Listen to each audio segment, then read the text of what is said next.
Hey everyone, Howie Fisher with Fisher's Flies. Thanks for checking in. This is episode 6 in my Fulling Mill 2025 catalog, and this is the Crazy Charlie tailing version, which means it's heavy for tailing fish. To get started in the vise, I'm using an Ahrex Saltwater 280 Minnow hook in size 4. Nice stout saltwater hook. And for thread, I'm using UTC 140 denier and tan. I'm going to get started with my thread right behind the hook eye pretty much. And so right off the bat, I'm going to build a little bit of a base for these dumbbell eyes. I like to build a little bit of a base with a couple wraps of thread back and forth just to make sure these dumbbell eyes have something to hold on to. So here I'm using brass dumbbell eyes, size small and black. You could also use gold or silver, whatever you prefer. And I'm going to measure this about a eye length back from the front of the hook eye. And that's generally a good measuring point for most dumbbell eyes and most patterns. Gives you enough room to finish the fly, but also doesn't put the eyes too far back. So I'm going to secure these just like any dumbbell eyes pretty much. Do some cross wraps, add a drop of super glue, and then also take yoking wraps around the dumbbell eyes to pull everything in tight. And then some hitching wraps as well. Really just a combination of everything, but secure these eyes however you prefer to secure these eyes. Once I am done with that, I'm going to bring my thread back a little bit, and I'm going to add my first material in here, which is D-rib in Nymph clear in the size Nymph. I'm going to start this right behind the dumbbell eyes, and this is to just create an even, consistent body all the way down the back side of this fly. Then I'm going to bring my thread back to my thread right behind the dumbbell eyes. And I'm going to add in my next material, which is Flash. This is Veevus in large. This is a brown color.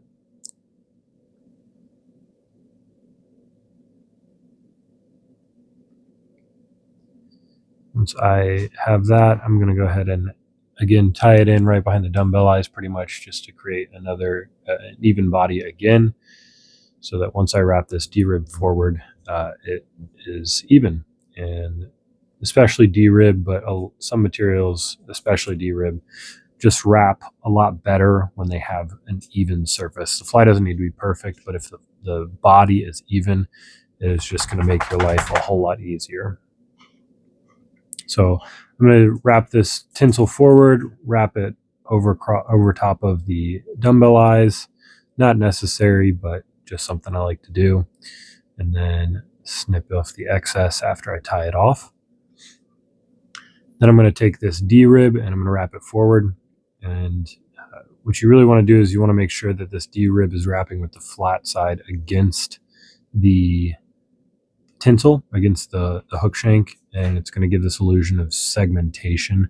If you wrap it the other way, it'll work and it'll fish, but it doesn't. The segmentation of this D-rib doesn't really pop as much if you wrap it the wrong way, which is the rounded side to the hook shank. You want the flat side on the hook shank. Once I tie that off, of course, I'm going to snip off the excess. And then I'm going to bring my thread to just in front of the dumbbell eyes.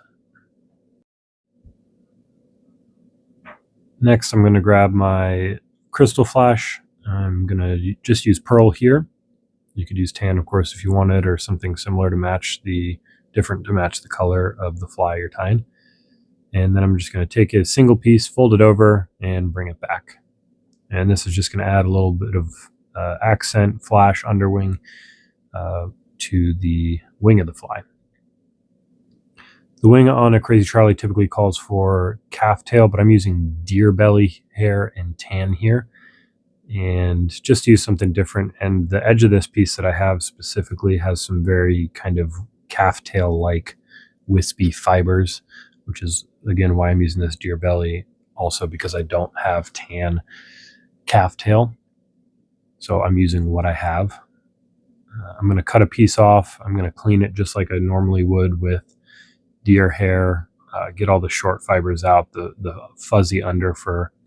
And then you don't need to stack this, because one of the nice things about the calf tail or deer hair wing on this is it kind of creates a natural taper, especially when imitating a shrimp, kind of those tendrils, tentacles, legs, so on and so forth. So once I secure it, I'm going to snip that off close.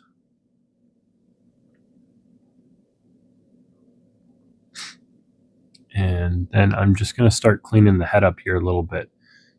Don't want to go too crazy, but I do want to have a relatively even surface for my weed guard to add on.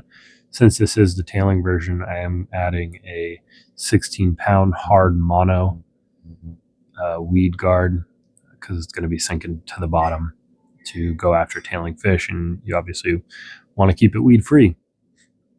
This is probably the hardest part of this fly. Not that it's necessarily insanely difficult, but this is a relatively easy fly. But tying these weed guards on and getting them just right and make sure they're secure, not slipping off either side, so on and so forth, is probably the most difficult part of this fly. I'm tying it in with two pieces here. I'm going to tie it directly on top, take a bunch of wraps in front of this, and I'm going to essentially get this where I want it before doing anything too much to it. So I'm going to take some wraps behind these weed guards. This is just a personal preference. I don't want these pulling out or anything like that.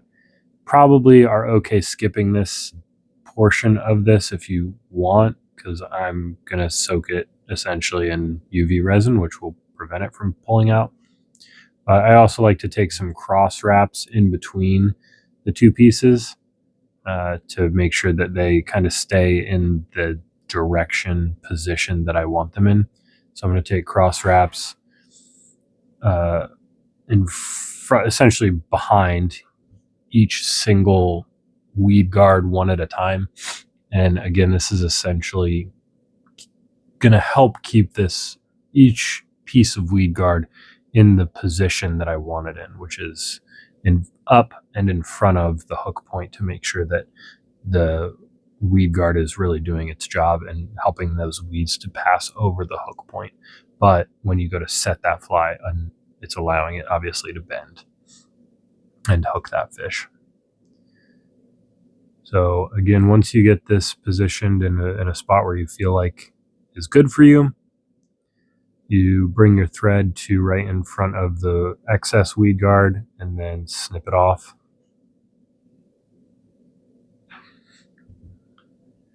And then just go ahead and clean up the head of this fly a little bit.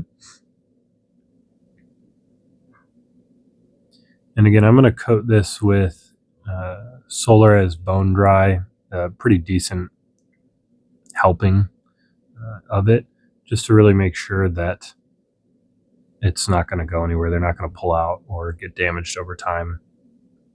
I'm going to cut my weed guard here to just past the hook point, again, just to make sure that the weeds are actually going to be passing over the hook point and not just hit the weed guard and then slide into the hook point.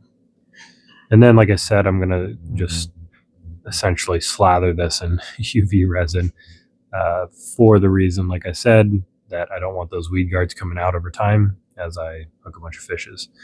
I like to keep my weed guard in position as I cure it. Sometimes, depending on the resin you're using or the type of mono you're using, if it's light enough, if you hit it with that UV resin, it can warp itself actually.